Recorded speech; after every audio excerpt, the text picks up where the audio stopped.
오늘은 젊을 땐 잘만 자던 내가 왜 나이 들수록 잠을 설칠까라는 질문에서 출발합니다. 잠은 삶의 기초 체력이고 하루의 기분을 결정하지요. 혹시 여러분도 밤에 누우면 온갖 생각이 머릿속을 맴돌고 새벽 3시, 4시면 눈이 또렷해져서 천장만 바라보고 계시지는 않나요? 그래서 오늘 제가 직접 안내자가 되어 고령자의 불면증을 이해하고 고치고 지속하는 방법까지 차근차근 풀어드리겠습니다. 겁내지 않으셔도 됩니다.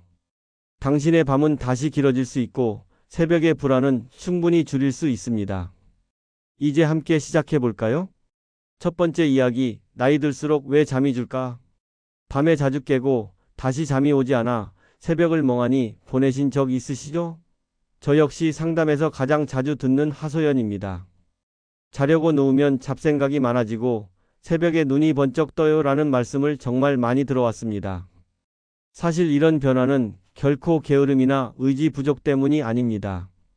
우리 몸속에서 일어나는 자연스러운 변화, 바로 생체 시계의 전진과 수면 호르몬 변화 때문입니다. 마치 오래된 시계가 조금씩 빨라지듯이 나이가 들면 우리 몸의 시계도 조금씩 앞당겨지는 거예요.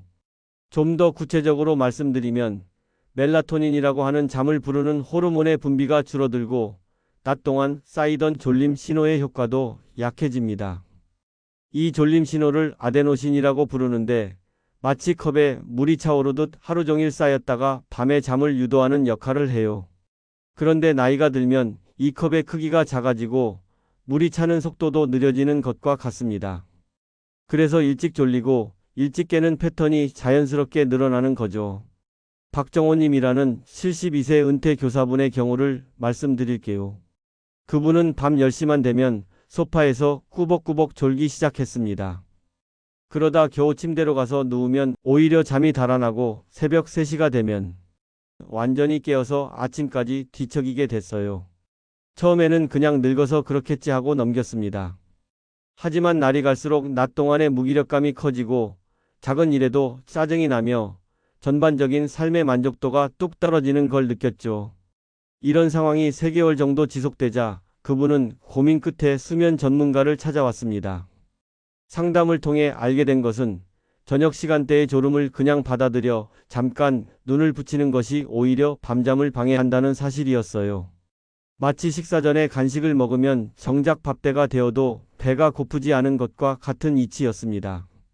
그래서 저녁 8시에서 9시 사이 졸음이 몰려올 때마다 짧은 산책을 하거나 가벼운 집안일을 하며 졸음을 흘려보내기 시작했습니다. 처음에는 졸음을 참는 것이 힘들었지만 2주 정도 지나자 밤 11시에 잠자리에 들어 새벽 5시 30분까지 비교적 깊게 잘 수 있게 됐어요. 무엇보다 낮 시간의 컨디션이 눈에 띄게 좋아졌습니다. 이처럼 첫걸음은 현상을 이해하고 받아들이는 것입니다. 내 몸이 바뀌고 있구나를 인정하면 불안이 가라앉아요. 그리고 저녁 초반에 졸음을 짧은 산책이나 가벼운 집안일로 흘려보내고 취침 시각을 일정하게 고정하는 것이 중요합니다. 실천하실 수 있는 방법을 구체적으로 알려드릴게요. 첫째, 저녁 졸음은 활동 전환이라고 메모로 붙여두세요. 냉장고나 거울에 붙여놓고 매일 보시면 도움이 됩니다. 둘째, 취침과 기상 시각을 일주일 내내 동일하게 유지해 보세요. 주말도 예외가 없어야 합니다. 생체 시계는 규칙성을 좋아하거든요. 내 잘못이 아니었구나를 알게 되면 죄책감이 줄어들고 바로 오늘 밤부터 작은 변화를 시도할 힘이 생깁니다. 몸의 변화를 이해하는 것만으로도 불면에 대한 막연한 두려움이 구체적인 대처 방안으로 바뀔 수 있어요. 두 번째 이야기, 몸이 보내는 신호 읽기. 자긴 잤는데 영 개운치 않다는 느낌, 낯설지 않으시죠? 아침에 일어나면 잔 것 같지 않고 몸이 무겁고 머리가 맑지 않은 그런 느낌 말입니다. 이는 깊은 잠, 전문 용어로는 서파수면이라고 하는데 이 단계의 잠이 줄어든 신호일 수 있습니다. 고령기에 접어들면 우리 뇌가 깊은 잠으로 내려가는 시간이 점점 짧아집니다. 마치 얕은 물에서 헤엄치는 것처럼 잠의 깊이가 얕아지는 거예요. 그러다 보니 소리나 빛, 체온 변화에도 훨씬 예민해집니다. 젊을 때는 천둥이 쳐도 모르고 잤는데 이제는 시계 소리만 들려도 잠이 깨는 경험 하신 적 있으시죠? 더불어 수면 총량이 감소하고 낮잠이 증가하며 새벽 각성이 한 세트로 따라옵니다. 이 세 가지가 마치 톱니바퀴처럼 서로 영향을 주고받으면서 수면의 질을 떨어뜨리는 거예요. 김영자님이라는 68세 주부분의 이야기를 들려드릴게요. 그분은 저녁 식사를 마치고 설거지를 끝낸 후 거실 소파에서 텔레비전을 보다가 어느새 깜빡 졸곤 했습니다. 남편이 깨우면 언제 잠들었지 하면서 침실로 가서 제대로 잠자리에 들려고 하는데 이상하게 잠이 오지 않는 거예요. 한두 시간 뒤척이다가 겨우 잠이 들면 새벽 4시쯤 되면 눈이 또렷하게 떠집니다. 화장실에 다녀온 후 다시 잠들려고 하지만 쉽지 않았어요. 결국 새벽 내내 잠반 깬반 상태로 아침을 맞게 됐고 하루 종일 피곤하고 집중력이 떨어지는 악순환이 반복됐습니다. 이런 패턴이 2달 정도 계속되자 가족들도 걱정하기 시작했어요. 예전처럼 활기찬 모습을 보기 힘들어졌거든요. 그래서 수면 상담을 받게 됐는데 전문가는 저녁 시간대의 미니 수면이 밤잠을 방해하고 있다고 설명했습니다. 해결 방법으로 제안한 것은 의외로 간단했어요. 저녁 식사 후 설거지를 마치면 바로 소파에 앉지 말고 15분에서 20분 정도 동네를 한 바퀴 도는 것이었습니다. 처음에는 귀찮고 피곤해서 하기 싫었지만 가족들의 격려로 시작하게 됐어요. 산책을 하면서 자연스럽게 졸음이 사라지고 집에 돌아와서도 잠시 독서를 하거나 간단한 스트레칭을 하며 시간을 보냈습니다. 그러고 나서 밤 11시 정도에 잠자리에 들면 예전보다 훨씬 자연스럽게 잠이 들었어요. 새벽에 깨는 횟수도 줄어들고 깊게 잔다는 느낌을 받을 수 있었습니다. 3주 정도 지나자 밤 수면 길이가 눈에 띄게 늘어났고 낮 시간의 컨디션도 많이 좋아졌어요. 무엇보다 아침에 일어났을 때의 개운함을 다시 느낄 수 있게 됐다고 하셨습니다. 이런 변화를 만들기 위해서는 저녁 시간대 환경을 조정하는 것이 중요합니다. 강한 조명이나 시끄러운 텔레비전은 뇌를 각성 상태로 만들기 때문에 줄이는 것이 좋아요. 대신 실내 등은 따뜻한 색으로 낮추시고 잠들기 2시간에서 3시간 전부터는 물과 카페인 섭취를 줄여서 야간뇨와 각성을 예방하시기 바랍니다. 구체적인 실천 방법을 알려드리면 저녁 8시에서 9시 사이에 산책 루틴을 달력이나 휴대폰에 고정해 두세요. 그리고 침실의 빛을 차단할 수 있는 암막 커튼을 설치하고 시계는 시야에서 치워두시기 바랍니다. 시계를 자꾸 보면 시간에 대한 압박감 때문에 오히려 잠이 더 안 와요. 작은 환경 조정만으로도 수면의 질이 달라지는 경험은 생각보다 빨리 찾아옵니다. 몸의 신호를 제대로 읽고 거기에 맞춰 환경을 바꿔주면 밤의 리듬을 다시 잡을 수 있어요. 여러분도 오늘 저녁부터 작은 변화를 시도해 보시는 건 어떨까요? 세 번째 이야기, 병과 마음이 만드는 불면. 혹시 치매 초기일까? 우울해서일까? 이런 생각 때문에 잠 못 이룬 밤 보내신 적 있으시죠? 밤의 불면은 때로 질환의 신호일 수 있고 막연한 두려움이 커지면 불면은 더욱 고집을 부리게 됩니다. 마치 불안이 불면을 부르고 불면이 다시 불안을 부르는 악순환의 고리처럼 말이에요. 실제로 야간뇨, 수면무호흡증, 하지불안증 같은 신체 질환들이 깊은 잠을 방해하는 경우가 많습니다. 또한 우울감이나 불안, 외로움 같은 마음의 상태도 수면에 큰 영향을 미치죠. 여기에 일부 약물들, 예를 들어 혈압약이나 치매 관련 약물, 기관지 관련 약물들도 수면을 흐트러뜨릴 수 있어요. 최문성님이라는 74세 은퇴 공무원분의 경우를 말씀드릴게요. 그분은 밤마다 3번씩 소변을 보러 일어나야 했습니다. 처음에는 나이가 들어서 그런가 보다 하고 넘겼는데 점점 잠을 다시 이어가는 것이 어려워졌어요. 특히 새벽 2시, 4시쯤 화장실에 다녀오면 머릿속이 또렷해져서 아침까지 뒤척이는 일이 반복됐습니다. 낮에는 졸립고 집중력이 떨어져서 평소 즐기던 독서나 바둑도 제대로 할 수 없었어요.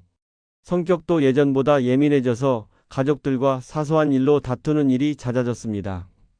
무엇보다 밤이 되면 또 잠 못 들까봐 하는 걱정 때문에 스트레스가 컸어요. 부인의 권유로 비뇨기과를 찾아가서 정밀 검사를 받아보니 전립선 비대로 인한 야간뇨가 주된 원인이었습니다. 의사는 전립선 치료와 함께 수분 섭취 시간을 조절하는 방법을 알려주었어요. 저녁 6시 이후에는 물 섭취를 최소화하고 잠들기 전에는 반드시 화장실에 다녀오라고 했습니다. 약물 치료를 시작한 지 2주 정도 지나자 야간 기상 횟수가 3번에서 1번으로 크게 줄어들었어요. 그러면서 자연스럽게 깊은 잠을 잘 수 있는 시간이 늘어났습니다. 한 달 후에는 밤에 1번 깨긴 하지만 다시 잠드는 것이 훨씬 수월해졌고 숙면 시간이 회복됐다고 하셨어요. 낮 시간의 컨디션도 많이 좋아졌습니다. 다시 책을 읽을 수 있게 됐고 바둑 모임에도 나가서 예전처럼 즐길 수 있게 됐어요. 무엇보다 밤에 대한 두려움이 사라지면서 전반적인 삶의 질이 향상됐습니다. 이처럼 불면의 원인을 찾아내는 것이 무엇보다 중요합니다. 혼자 끙끙 앓지 말고 원인 감별을 먼저 해야 해요. 증상 기록표를 작성해서 깨는 시각, 횟수, 낮잠 시간, 약 복용 시간 등을 정리하고 이를 가지고 주치의나 전문의와 상의하면 치료 방향이 빠르게 명확해집니다. 약물 복용도 꼼꼼히 점검해야 합니다. 혈압약 중에는 수면을 방해하는 성분이 있는 것들이 있고 일부 항우울제나 기관지 확장제도 각성작용을 할 수 있어요. 담당 의사와 상의해서 복용 시간을 조정하거나 다른 약물로 바꾸는 것만으로도 수면이 개선되는 경우가 많습니다. 실천할 수 있는 방법들을 알려드릴게요. 먼저 일주일에서 2주일 정도 수면 일지를 작성해 보세요. 취침 시각, 기상 시각, 각성 횟수, 낮잠 시간, 약 복용 시간을 꼼꼼히 기록하면 패턴을 파악할 수 있어요. 그리고 현재 복용하고 있는 모든 약의 목록을 정리해서 담당 의사와 수면에 미치는 영향을 꼭 점검하시기 바랍니다. 막연한 공포가 원인 규명으로 바뀌는 순간 불면은 정리 가능한 문제가 됩니다. 걱정은 줄어들고 해결의 단추가 손에 들어와요. 단순히 나이 탓이라고 포기하지 마시고 정확한 원인을 찾아서 적절한 치료를 받으시면 충분히 개선될 수 있습니다. 네 번째 이야기, 수면제보다 먼저 고령자 맞춤 인지행동 치료. 약 없이 잘 자는 방법이 정말 있을까요? 많은 분들이 궁금해하시는 질문입니다. 있습니다. 그 핵심이 바로 인지행동 치료, 줄여서 CBTI라고 부르는 방법입니다. 어려운 이름이지만 사실 원리는 간단해요. 잘못된 수면 습관을 바로잡고 잠에 대한 잘못된 생각을 교정하는 것입니다. 불면증이 오래 지속되면 침대가 각성과 연결되는 경우가 많습니다. 침대에 누우면 잠이 오는 게 아니라 오히려 머릿속이 또렷해지고 온갖 생각이 드는 거예요. 이 연결고리를 끊어서 침대는 수면으로 다시 학습시키는 게 인지행동 치료의 중심입니다. 고령자분들에게는 특히 기상시각 고정, 낮잠 제한, 그리고 수면 효율 개선이 중요합니다. 수면 효율이라는 것은 침대에 누워있는 시간 대비 실제로 잠든 시간의 비율을 말하는데 75%에서 85% 정도가 적당해요. 윤정희님이라는 70세 서점 운영 경험자분의 이야기를 들려드릴게요. 그분은 젊었을 때부터 책을 좋아해서 잠들지 않으면 침대에서 책을 읽는 습관이 있었습니다. 처음에는 책을 읽다 보면 졸려서 자연스럽게 잠들 수 있었는데 나이가 들면서 이상하게 책이 더 재미있어지고 잠은 더 안 오는 거예요. 밤 11시에 잠자리에 들어서 새벽 2시까지 책을 읽고 그제서야 잠들어서 아침 6시에 일어나는 패턴이 반복됐습니다. 실제 수면 시간은 4시간 정도인데 침대에 누워있는 시간은 7시간이니까 수면 효율이 60%도 안 되는 상황이었어요. 낮에는 당연히 피곤하고 집중력이 떨어져서 오후에 소파에서 1시간 정도 낮잠을 자곤 했습니다. 그러면 저녁에는 또 잠이 안 와서 같은 패턴이 반복되는 악순환이었죠. 전문가와 상담 후에 적용한 원칙은 간단했어요. 책은 소파에서만 읽고 침대는 수면 전용 공간으로 만드는 것이었습니다. 처음에는 습관을 바꾸는 것이 쉽지 않았어요. 침대에 누워서 잠이 안 오면 자꾸 책에 손이 갔거든요. 하지만 꾸준히 원칙을 지켰습니다. 잠이 안 오면 침대에서 나와서 거실 소파에서 책을 읽다가 졸음이 오면 다시 침대로 들어가는 것을 반복했어요. 처음 2주는 힘들었지만 3주째부터는 침대에 누우면 자연스럽게 잠이 오기 시작했습니다. 한 달 만에 놀라운 변화가 일어났어요. 밤 11시에 잠자리에 들어서 30분 이내에 잠들고 아침 6시까지 7시간 가까이 깊게 잘 수 있게 됐습니다. 낮잠도 필요 없어졌고 전반적인 컨디션이 눈에 띄게 좋아졌어요. 이런 변화의 핵심은 침대의 용도를 명확히 하는 것입니다. 잠들지 못한 채 10분 이상 누워 있으면 즉시 침대 밖으로 나와야 해요. 그리고 조용한 활동을 하면서 졸음 신호가 분명해질 때까지 기다리는 거예요. 이때 주의할 점은 작은 글자로 된 책을 읽거나 큰 소리로 읽기는 하면 안 된다는 것입니다. 간접 조명 아래에서 잡지를 훑어보는 정도가 적당해요. 졸음 신호가 분명해지면 다시 침대로 돌아가고 만약 또 잠이 안 오면 같은 과정을 반복합니다. 이런 반복이 조건 반사를 재학습시키는 과정이에요. 실천 방법을 구체적으로 말씀드리면 가장 중요한 것은 기상시각을 고정하는 것입니다. 새벽에 못 잤어도 늘 같은 시각에 일어나셔야 해요. 그래야 생체 시계가 규칙성을 찾을 수 있습니다. 낮잠은 20분 이내로 오후 2시 이전에만 허용하시고요. 침실 환경도 중요합니다. 침실은 오직 수면과 부부관계를 위한 공간으로만 사용하시고 텔레비전 시청이나 독서, 휴대폰 사용은 다른 곳에서 하시기 바랍니다. 약 없이도 바뀔 수 있다는 사실을 직접 체험하면 나도 할 수 있다는 자신감이 생깁니다. 작은 성공이 다음 성공을 부르고 그렇게 선순환이 시작되는 거예요. 처음에는 힘들 수 있지만 꾸준히 하시면 분명히 변화를 느끼실 수 있을 것입니다. 5번째 이야기, 생활이 곧 약, 운동과 빛의 힘. 뭘 더 할 수 있을까요? 생활 속 작은 도구들이 마지막 퍼즐 조각을 맞춰줍니다.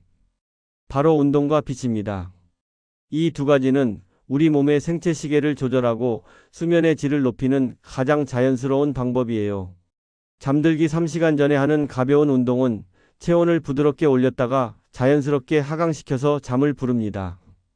마치 따뜻한 목욕 후에 체온이 떨어지면서 졸음이 오는 것과 같은 원리예요. 고령자분들에게는 아침 운동보다는 취침 전 1시간에서 2시간 전에 광치료가 인면, 지연과 새벽 각성을 완화하는 데 더 유리할 수 있습니다. 정혜란님이라는 66세 전직 간호사분의 경험을 말씀드릴게요. 그분은 은퇴 후 집에서 보내는 시간이 많아지면서 활동량이 현저히 줄어들었습니다. 하루 종일 집안에서만 지내다 보니 햇빛을 쬐일 시간도 부족했고 저녁이 되어도 큰 피로감을 느끼지 못해서 잠이 잘 오지 않았어요. 처음에는 밤 10시에 잠자리에 들어도 1시간 이상 뒤척이다가 겨우 잠들었고 새벽 3시쯤 되면 눈이 떠서 아침까지 얕은 잠을 자는 패턴이었습니다. 낮에는 나른하고 의욕이 없어서 소파에 앉아서 보내는 시간이 대부분이었어요. 딸의 권유로 수면 전문가와 상담을 받게 됐는데 운동 부족과 빛 노출 부족이 주된 원인이라는 진단을 받았습니다. 해결책으로 제안받은 것은 저녁 운동과 광치료를 병행하는 것이었어요. 먼저 저녁 식사 2시간 후 대략 오후 7시 30분경에 20분 정도 빠른 걸음으로 동네를 한 바퀴 도는 운동을 시작했습니다. 처음에는 몸이 무겁고 귀찮았지만 딸과 함께 하면서 점차 습관이 됐어요. 운동 후에는 가벼운 샤워를 하고 취침 90분 전부터는 광치료기를 30분간 사용했습니다. 광치료기는 밝기가 2000룩스 정도 되는 제품을 사용했는데 눈에서 약 50cm 거리에 45도 각도로 놓고 독서를 하거나 뜨개질을 하면서 빛을 쬐어요. 직접 빛을 쳐다보는 게 아니라 주변 시야로 빛이 들어오도록 하는 것이 포인트였습니다. 이런 루틴을 4주 정도 지속하자 놀라운 변화가 나타났어요. 새벽 3시에 깨던 패턴이 5시 이후로 미뤄지면서 숙면 시간이 자연히 늘어났습니다. 잠들기까지 걸리는 시간도 30분 이내로 단축됐고 깊게 잔다는 느낌을 받을 수 있었어요. 낮 시간의 컨디션도 크게 좋아졌습니다. 아침에 일어나면 개운하고 오후에도 나른함 없이 활기차게 지낼 수 있게 됐어요. 무엇보다 밤에 대한 불안감이 사라지면서 전반적인 삶의 만족도가 높아졌다고 하셨습니다. 운동은 격렬할 필요가 없습니다. 빠른 걷기나 가벼운 스트레칭 정도면 충분해요. 중요한 것은 꾸준함입니다. 매일 같은 시간에 20분에서 30분 정도 하시면 됩니다. 너무 늦은 시간에 하면 오히려 각성 효과 때문에 잠이 안 올 수 있으니 잠들기 3시간 전에는 마치시는 것이 좋아요. 광치료의 경우 1500룩스에서 2000룩스 밝기가 가능한 기기를 45도 각도로 눈에서 약 50cm 거리에서 30분에서 60분 정도 사용하시면 됩니다. 다만 눈 질환이나 다른 의료 질환이 있으시다면 미리 의사와 상의하시기 바랍니다. 실천할 수 있는 구체적인 방법을 알려드릴게요. 저녁 운동은 휴대폰에 매일 같은 시간 알람을 설정해서 예약하듯이 하시면 놓치지 않고 할 수 있어요. 빛 환경은 침실은 완전히 어둡게 만들고 광치료기는 거실에서만 사용하시기 바랍니다. 운동과 광치료를 병행하면서 가장 중요한 것은 인내심입니다. 효과가 나타나기까지는 보통 2주에서 4주 정도 걸려요. 하루 이틀 해보고 포기하지 마시고 꾸준히 지속하시기 바랍니다. 몸이 리듬을 기억하면 수면도 리듬을 회복합니다. 꾸준함이 쌓이면 오늘도 잘 잘 수 있다는 믿음이 자연스럽게 생겨요. 여러분의 몸은 여러분이 생각하는 것보다 훨씬 똑똑하고 적응력이 뛰어납니다.